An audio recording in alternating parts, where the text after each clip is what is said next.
शांति। 14 अक्टूबर 2024 प्रातः मुरली। ओम शांति। बाप दादा मधुबन। आज बाबा ने सुनाया, बाबा ने कहा, मीठे बच्चे, हियर नो एविल। यहाँ तुम सत्संग में बैठे हो, तुम्हें मायावी कुसंग में नहीं जाना है। कुसंग लगने से ही संशय के रूप में गुटके आते हैं। मीठे बच्चे, हियर नो ईविल। यहाँ तुम सत्संग में बैठे हो, तुम्हें मायावी कुसंग में नहीं जाना है। कुसंग लगने से ही संशय के रूप में गुटके आते हैं।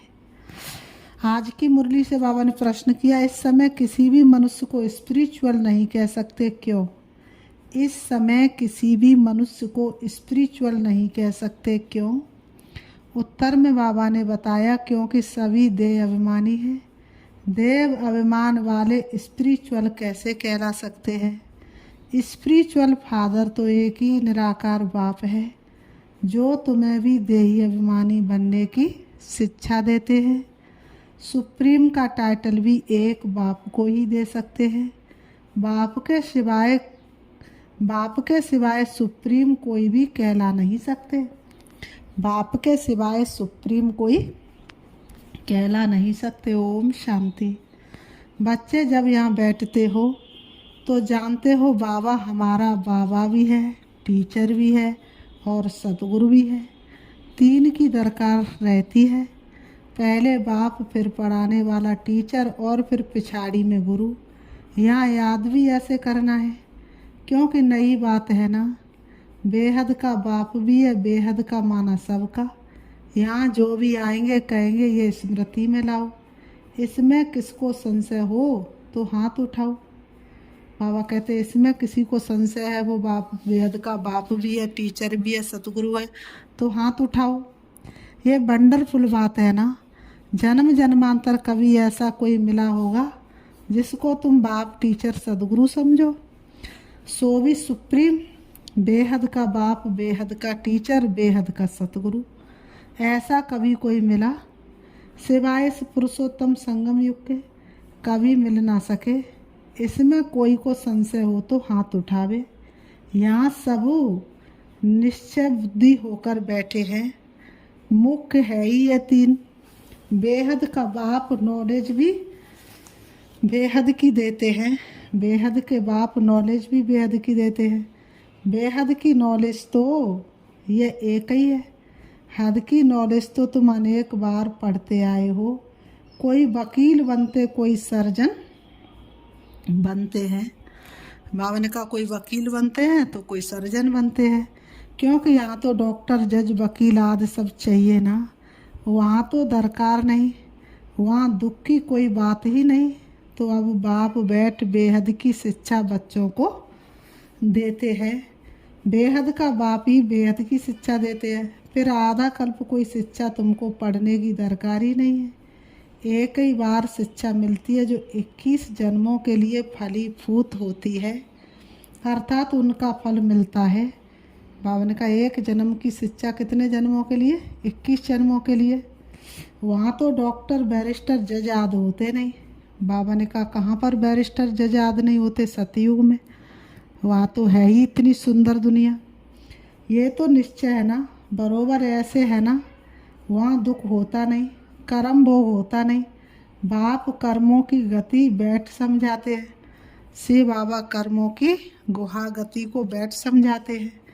वह गीता सुनाने वाले क्या ऐसे सुनाते हैं? बाप कहते मैं तुम बच्चों को राजयोग सिखाता हूँ। उसमें तो लिख दिया है श्री कृष्ण भगवान वाच, परंतु वह दैवी गुणों वाला मनुष्य। शिव बाबा तो कोई नाम धरते नहीं। बाबा ने कहा शिव बाबा तो कोई नाम धरते नहीं, उनका दूसरा कोई नाम नहीं, क्योंकि वह जन्म मरण में तो आते नहीं। बाप कहते मैं ये शरीर लोन लेता हूँ। ये शरीर रूपी मकान हमारा नहीं है, ये भी इनका मकान है। शिव बाबा कहते ये शरीर रूपी मकान किसका है? ब्रह्मा बाबा का। ये मेरा मकान तो है नहीं। खिड़कियाँ आदि सब हैं। तो बाप समझाते मैं तुम्हारा बेहद का बाप, अर्थात सभी आत्माओं का बाप हूँ। बाबा ने कहा पढ़ाता भी हूँ आत्माओं को। इनको कहा जाता है स्पिरिचुअल फादर अर्थात रूहानी बाप, और कोई को भी रूहानी बाप नहीं कहेंगे। यहाँ तुम बच्चे जानते हो ये बेहद का बाप है। अब सिर्फ स्पिरिचुअल कॉन्फ्रेंस हो रही है, वास्तव में स्पिरिचुअल कॉन्फ्रेंस तो है ही नहीं, वह तो सच्चे स्पिरिचुअल है नहीं। बाबा ने कहा देह अभिमानी है। बाप कहते बच्चे देही अभिमानी भाव, देह का अभिमान छोड़ो। शिव बाबा कहते मीठे बच्चे सबसे बड़ा अभिमान है देह अभिमान, ये देह अभिमान छोड़ो, यही तो नीचे गिराता है। ऐसे थोड़े ही किसको कहेंगे, बाबा ने कहा ऐसे थोड़ी ना किसको कहेंगे, स्पिरिचुअल अक्षर अभी डालते हैं। बाबा कहते हैं आगे सिर्फ क्या करते थे, बाबा ने कहा आगे सिर्फ रिलीजियस कॉन्फ्रेंस करते थे, स्पिरिचुअल का कोई अर्थ नहीं समझते। स्पिरिचुअल फादर अर्थात निराकारी फादर, तुम आत्माएं हो स्पिरिचुअल बच्चे। स्पिरिचुअल फादर आकर तुमको पढ़ाते हैं, स्वयं भगवान धरती पर आकर के तुमको इतनी ऊंची नॉलेज पढ़ाते हैं। यह समझ और कोई में हो ना सके, ऐसी समझ तो और किसी में हो ना सके। बाप खुद बैठ बतलाते कि मैं कौन हूँ। गीता में ये नहीं है, मैं तुमको बेहद की शिक्षा देता हूँ। इसमें वकील जज सर्जन आदि की दरकार नहीं, क्योंकि वहाँ तो एकदम सुख ही सुख है। अगर वहाँ भी वकील होंगे तो वकील का अर्थ क्या है, फैसला करना, कोर्ट कचहरी होना। तो सतयुग में तो कोर्ट कचहरी होते नहीं, सतयुग में तो ऐसा कोई काम होता नहीं, वहाँ बेकार ही नहीं होते, तो कोर्ट कचहरी की तो वहाँ बात ही नहीं है। दुख का नाम नहीं होता है, इसलिए कहते हैं तीनों लोक में सुख ही सुख होता है। दुख तो द्वापर युग से शुरू होता है, लेकिन कलयुग के अंत में आते आते दुख चरम सीमा पर पहुंच जाता है। इस समय कोई सुखी हो नहीं सकता। यहाँ फिर सुख का नाम निशान नहीं है, इसको कहा जाता है प्रायः लोप। इस समय सुख प्रायः लोप हो गया है। सुख तो काग विष्टा समान है, जरा सा सुख है तो बेहद सुख की नॉलेज दे कैसे सकते। पहले जब देवी देवताओं का राज था तो सत्यता 100% थी। पहले देवी देवताओं का राज था तो सत्यता कैसी थी, 100%। झूठ का नाम निशान नहीं था, अंधकार नहीं था। आज तो विकारों का ऐसा पर्दा पड़ गया है कि किसी के लिए कोई भी रहम नहीं है। तो बाबा आकर के फिर हमें रहम दिल बनाते हैं, अर्थात माया ने बेरहमी बना दिया है। अभी तो झूठ ही झूठ है। यह है बेहद की नॉलेज। तुम जानते हो ये मनुष्य सृष्टि रूपी झाड़ है, जिसका बीज रूप मैं हूँ। उनमें झाड़ की सारी नॉलेज है, मनुष्यों को ये नॉलेज नहीं है। मैं चेतन बीज रूप हूँ। मुझे कहते ही है ज्ञान का सागर। ज्ञान से सेकंड में गति सदगति होती है। बाबा ने कहा ज्ञान से ही सेकंड में क्या होती है, गति सदगति होती है। मैं हूँ सबका बाप, मुझे पहचानने से तुम बच्चों को वर्षा मिल जाता है। परंतु राजधानी है ना, स्वर्ग में भी मर्तबे तो नंबरवार, स्वर्ग में भी मर्तबे तो नंबरवार बहुत है। बाप एक ही पढ़ाई पढ़ाते हैं, पढ़ने वाले तो नंबरवार ही होते हैं। पढ़ाने वाला तो एक ही है, लेकिन पढ़ने वाले तो नंबरवार हैं। इसमें फिर और कोई पढ़ाई की दरकार नहीं रहती। वहाँ कोई बीमार होता नहीं। पाई पैसे की कमाई के लिए पढ़ाई नहीं पढ़ते हैं। बाबा कहते तुम यहाँ से बेहद का वर्षा ले जाते हो, इसलिए वहाँ पर कोई पढ़ाई पढ़ के कुछ बनना नहीं होता है। वहाँ तो है ही 16 कला संपूर्ण। अथाह धन है। कलयुग में तो धन के लिए कमाते हैं ना, पढ़ाते हैं ना। सतयुग में तो धन की कोई बात ही नहीं होती। वहाँ ये मालूम नहीं पड़ेगा कि ये पद हमको कोई ने दिलाया है। ये तुम अभी समझते हो, हद की नॉलेज तो तुम पढ़ते आए हो। अब बेहद की नॉलेज पढ़ाने वाले को देख लिया, जान लिया। जानते हो बाप भी है, टीचर भी है, आकर हमको पढ़ाते हैं। सुप्रीम टीचर है, राजयोग सिखलाते हैं। सच्चा सतगुरु भी है। ये है बेहद का राजयोग। वह बैरिस्टरी डॉक्टरी ही सिखलाएंगे, क्योंकि यह दुनिया ही दुख की है। बाबा ने कहा ये दुनिया किसकी है? दुख की है। वह सब है हद की पढ़ाई, ये है बेहद की पढ़ाई। बाप तुमको बेहद की पढ़ाई पढ़ाते हैं। ये भी जानते ये बाप टीचर सतगुरु कल्प कल्प आते हैं, फिर यही पढ़ाई पढ़ाते हैं सतयुग त्रेता के लिए, फिर प्राय लोप हो जाता है। सुख की प्रालब्धि पूरी हो जाती है ड्रामा अनुसार। ये बेहद का बाप बेटा समझाते हैं। सारी बातें कौन समझाते? बेहद के बाप। उनको ही पतित पावन कहा जाता है। श्री कृष्ण को तुम्हें व माता च पिता व पतित पावन कहेंगे क्या? इनके मर्तबे और उनके मर्तबे में रात दिन का फर्क है। अब बाप कहते मुझे पहचानने से तुम सेकंड में जीवन मुक्ति पा सकते हो। अब श्री कृष्ण भगवान अगर होता तो कोई भी झट पहचान ले। श्री कृष्ण का जन्म कोई दिव्य अलौकिक नहीं गाया हुआ है, सिर्फ पवित्रता से होता है। बाप तो कोई के गर्भ से नहीं निकलते हैं। समझाते मीठे मीठे रूहानी बच्चों, रूह ही पड़ती है। सब संस्कार अच्छे व बुरे रूह में रहते हैं।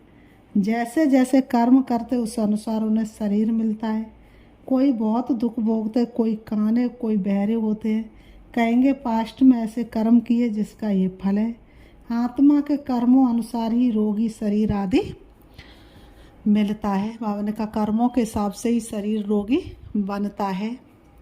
अभी तुम बच्चे जानते हो हमको पढ़ाने वाला है god father, god teacher, god preceptor है। उसको कहते गॉड परमात्मा, उसको मिलाकर परमात्मा कहते हैं। सुप्रीम सोल, ब्रह्मा को तो सुप्रीम नहीं कहेंगे। बाबा ने कहा ब्रह्मा को तो सुप्रीम नहीं कहेंगे। सुप्रीम अर्थात ऊंचे ते ऊंच, पवित्र ते पवित्र। मर्तबे तो हर एक के अलग अलग हैं। श्री कृष्ण का जो मर्तबा है वह दूसरों को मिल नहीं सकता। बाबा कहते श्री कृष्ण का जो मर्तबा वह दूसरों को मिल नहीं सकता। प्राइम मिनिस्टर का मर्तबा दूसरे को थोड़े ही देंगे। बाप का भी मर्तबा अलग है। ब्रह्मा विष्णु शंकर का भी अलग है। ब्रह्मा विष्णु शंकर देवता है, शिव तो परमात्मा है। दोनों को मिलाकर शिव शंकर कैसे कहेंगे? दोनों अलग अलग है ना। बाबा ने कहा दुनिया वालों ने तो क्या कर दिया, शिव शंकर को एक कर दिया है। जैसे किसी का किसी से अति प्यार होता है तो लोग दोनों को एक ही समझते हैं। इसी तरह से शंकर और शिव को एक क्यों समझा? शंकर ने शिव से इतना प्यार किया, इतना प्यार किया, इतनी घोर तपस्या की कि शिव में और खुद में अंतर मिटा दिया, तो भक्तों ने शिव शंकर को एक कर दिया। जबकि शिव अपने आप में पूरा नाम है, शंकर अपने आप में पूरा नाम है। तो बाबा ने कहा दोनों अलग अलग है ना समझने के कारण शिव शंकर को एक कह देते हैं, नाम भी ऐसे रख देते हैं। ये सब बातें बाप ही आकर समझाते हैं। तुम जब जानते हो ये बाबा भी है, टीचर भी है, सदगुरु भी है। हर एक मनुष्य को बाप भी होता है, टीचर भी होता है और गुरु भी होता है। जब बूढ़े होते तो गुरु करते हैं, आजकल तो छोटेपन में ही गुरु करा देते हैं। समझते अगर गुरु नहीं किया तो अवज्ञा हो जाएगी। आगे 60 वर्ष के बाद गुरु करते थे। बाबा ने कहा आगे 60 वर्ष के बाद गुरु करते थे, वह होती है वानप्रस्थ अवस्था। निर्वाण अर्थात वाणी से परे स्वीट साइलेंस होम, जिसमें जाने के लिए आधा कल्प तुमने मेहनत की है, परंतु पता ही नहीं तो कोई जा नहीं सकते। किसको रास्ता बता कैसे सकते? एक के सिवाय तो कोई रास्ता बता न सके। सबको बुद्धि एक जैसी नहीं होती है। कोई तो जैसे कथाएं सुनते, फायदा कुछ भी नहीं। ज्ञान में चलने के बाद भी सबकी बुद्धि एक जैसी धारण नहीं करती। कोई तो कथा की तरह सुनते हैं, उन्नति कुछ नहीं। तुम अभी बगीचे के फूल बनते हो। बाबा कहते फूल से कांटे बने, अब फिर कांटे से फूल बाप बनाते हैं। तुम ही पूज फिर पुजारी बने। 84 जन्म लेते लेते सतो प्रधान से तमो प्रधान पतित बन गए। बाप ने सीढ़ी सारी समझाई है। अब फिर पतित से पावन कैसे बनते ये किसको भी पता नहीं। गाते भी है ना, हे पतित पावन आओ, आकर हमको पावन बनाओ। फिर पानी की नदियाँ, सागर आदि को पतित पावन समझ क्यों जाकर स्नान करते हैं? गंगा को पतित पावनी कह देते हैं, परंतु नदियाँ भी कहाँ से निकली? बाबा ने कहा परंतु नदियाँ भी कहाँ से निकली? नदियाँ तो कहाँ से निकली हैं? सागर से ही निकलती हैं। तो बताओ कैसे कहें? तो बाबा कहते ये सभी सागर की नदियाँ सभी सागर की संतान हैं। तो हर एक बात अच्छी रीति समझने की होती है। ज्ञान की एक एक बात बुद्धि में बैठेगी तब ज्ञान में चलना सरल होता है। ज्ञान की एक भी बात बुद्धि में ना बैठी तो स्थिति हलचल में हो जाएगी। सारी बातें, शास्त्रों का ज्ञान, गीता का ज्ञान, सबका ज्ञान बाबा ने समझाया है ना। बाबा ने सबका निचोड़ समझाया है ना। तो इसको बुद्धि में जब धारण करेंगे तब बुद्धि योग भाव से लग सकेगा, नहीं तो कहीं ना कहीं उलझन में मन उलझता रहेगा। बाबा कहते हैं यहाँ तो तुम बच्चे सत्संग में बैठे हो, बाहर कुसंग में जाते हो तो तुमको बहुत उल्टी बातें सुनाएंगे, फिर ये इतनी सब बातें भूल जाएंगी। कुसंग में जाने से गुटखा खाने लग पड़ते हैं। संशय का तब मालूम पड़ता है, परंतु ये बातें तो भूलनी नहीं चाहिए। बाबा हमें हमारा बेहद का बाबा भी है, टीचर भी है, पार भी ले जाते हैं। इस निश्चय से तुम आए हो। वह सभी है जिस्मानी लौकिक पढ़ाई, लौकिक भाषाएं, ये है अलौकिक। बाप कहते मेरा जन्म भी अलौकिक है। मैं लोन लेता हूँ, पुरानी जुत्ती लेता हूँ, सो भी पुराने थे पुरानी, सबसे पुरानी ये जुत्ती। बाप ने जो लिया है इसको लॉन्ग बूट कहते हैं। यह कितनी सहज बात है, ये तो कोई भूलने की नहीं है, परंतु माया इतनी सहज बातें भी भुला देती है। बाप भी है, बेहद की शिक्षा देने वाला भी है जो और कोई दे ना सके। बाबा कहते भल जाकर देखो कहाँ से मिलती है। बाबा ने कहा सब है मनुष्य, वह तो यह नॉलेज दे ना सके। भगवान एक ही रथ लेते जिसको भाग्यशाली रथ कहा जाता है, जिसमें बाप की प्रवेशता होती है। पद्मा पदम भाग्यशाली बनाने बिल्कुल नज़दीक का दाना है। ब्रह्मा से विष्णु बनते हैं, शिव बाबा इनको भी बनाते हैं, तुमको भी इन द्वारा विश्व का मालिक बनाते हैं। विष्णु की पूरी स्थापना होती है, इसको कहा जाता है राजयोग, राजा ही स्थापन करने के लिए। अभी यहाँ सुन तो सब रहे हैं, परंतु बाबा जानते बहुतों के कानों से बह जाता है। कोई धारण कर और सुना सकते हैं, उनको कहा जाता है महारथी। सुनकर फिर धारण करते हैं, उनको भी रुचि से समझाते हैं। बाबा ने कहा महारथी समझाने वाला होगा तो झट समझेंगे, महारथी समझाने वाला होगा, तपस्वी होगा, बुद्धि का योग बाप से लगा होगा और वह सामने वाले को समझाएगा तो उसकी बुद्धि में तुरंत कैच होगा। घोड़े सवार से कम, प्यादे से और कम। ये तो बाप जानते कौन महारथी है। बाबा ने कहा कौन घोड़े सवार है। अब इसमें मूंझने की तो बात ही नहीं, परंतु बाबा देखते रहते, बच्चे मूंझते फिर गुटके खाते रहते, आंखें बंद कर बैठते। कमाई में कभी गुटका आता है क्या? झुटका खाते रहेंगे तो फिर धारणा कैसे होगी। उबासी से बाबा समझ जाते ये थका हुआ है। कमाई में कभी थकावट नहीं होती, उबासी है उदासी की निशानी। कोई ना कोई बात के गुटके अंदर खाते रहने वालों को उबासी बहुत आती है। अभी तुम बाप के घर में बैठे हो तो परिवार भी है, टीचर भी बनते, गुरु भी बनते, रास्ता बताने के लिए मास्टर गुरु कहा जाता है। तो अब बाप का राइट हैंड बनना चाहिए ना। बाबा कह रहे बाप का क्या बनना चाहिए? राइट हैंड, जो बहुतों का कल्याण कर सकते हैं। धंधे सभी में है नुकसान, बिगर धंधे नर से नारायण बनने के। सभी की कमाई खत्म हो जाती है, नर से नारायण बनने का धंधा बाप ही सिखलाते हैं। तो फिर कौन सी पढ़ाई पढ़नी चाहिए? जिनके पास धन बहुत है वह समझते स्वर्ग तो यहाँ ही है। बापू गांधी ने राम राज्य स्थापन किया। अरे दुनिया तो ये पुरानी तमो प्रधान है ना, और ही दुख बढ़ता जाता है। इनको राम राज्य कैसे कहेंगे? मनुष्य कितने बेसमझ बन पड़े हैं। बेसमझ को तमो प्रधान कहा जाता है, समझदार होते सतो प्रधान। ये चक्र फिरता ही रहता है, इसमें कुछ भी बाप से पूछने का नहीं रहता। बाप का फर्ज है रचता रचना की नॉलेज देना, वह तो देते रहते हैं। मुरली में सब समझाते रहते, सभी बातों का रिस्पॉन्ड मिल जाता है। वहाँ की पूछेंगे क्या? बाप के सिवाय कोई समझा ही नहीं सकते, तो पूछ भी कैसे सकते? ये भी तुम बोर्ड पर लिख सकते हो, एवर हेल्दी एवर वेल्दी, 21 जन्म के लिए बनना है तो आकर समझो। फिर बाबा कहते अच्छा मीठे मीठे सिखी लते बच्चों प्रति, माता पिता बाप दादा का याद प्यार, और गुड मॉर्निंग रूहानी बाप की रूहानी बच्चों को नमस्ते। हम रूहानी बच्चों की रूहानी बाप दादा को याद प्यार और नमस्ते नमस्ते नमस्ते। धारणा के लिए मुख्य सार, बाप जो सुनाते उसे सुनकर अच्छी तरह धारण करना है, दूसरों को रुचि से सुनाना है, एक कान से सुन दूसरे से निकालना नहीं है, कमाई के समय कभी उबासी नहीं लेनी है, कमाई के समय कभी क्या नहीं लेनी है, उबासी नहीं लेनी है। नंबर 2, बाबा का राइट हैंड बन बहुतों का कल्याण करना है, बाबा का राइट हैंड बन बहुतों का कल्याण करना है, नर से नारायण बनने और बनाने का धंधा करना है। आज की मुरली से बाबा ने वरदान दिया, किसी के व्यर्थ समाचार को सुनकर इंटरेस्ट बढ़ाने के बजाय फुल स्टॉप लगाने वाले परमत से मुक्त भव।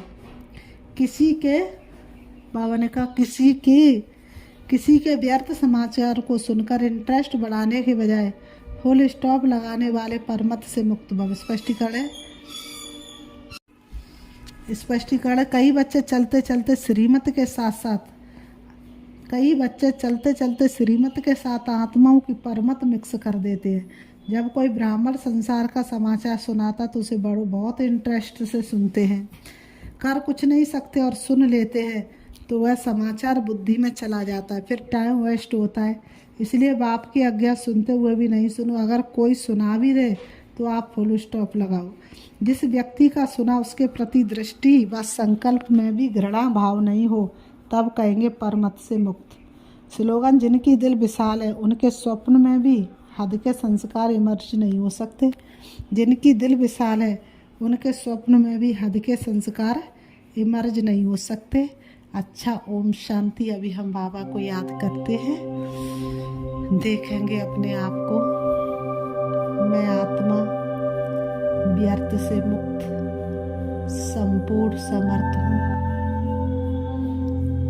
बाबा की श्रीमत के अनुसार न व्यर्थ सुनना है, न व्यर्थ बोलना है और ना ही व्यर्थ देखना है। मैं आत्मा शक्तिशाली आत्मा हूँ, सातों गुणों से सजी हुई। मुझे आत्मा से सातों रंग की किरणें निकल के चारों तरफ फैल रही है और चारों तरफ का वातावरण शक्तिशाली हो रहा है। मैं आत्मा स्वयं को शक्तिशाली बनाने के लिए हमेशा बाप दादा के सन्मुख रहती हूँ। बाप दादा का वरदानी हाथ हमेशा मेरे सिर पर होता है। बाप दादा मेरे सन्मुख है, उनकी शक्तिशाली किरणें ने मुझे चारों तरफ से ढक लिया है। मैं हमेशा लाइट के कारम में ढकी हुई अपने को महसूस करती हूँ। हमेशा मैं अपने आप को सुरक्षित महसूस करती हूँ, क्योंकि मैंने जीवन की नाव बाप के हवाले की है। बाबा ही मेरे जीवन रूपी नाव को चलाने वाला है। बाबा ही मेरे कर्मों की गुहा गति को समझ मेरे कर्मों को पुण्य कर्मों में बदलने वाला है। एक एक पल सफल करने से मेरा हर विकर्म विनाश हो रहा है। वास्तव में मैं धीरे धीरे पुण्य आत्मा बन जाती हूँ, क्योंकि बाप दादा मेरे साथ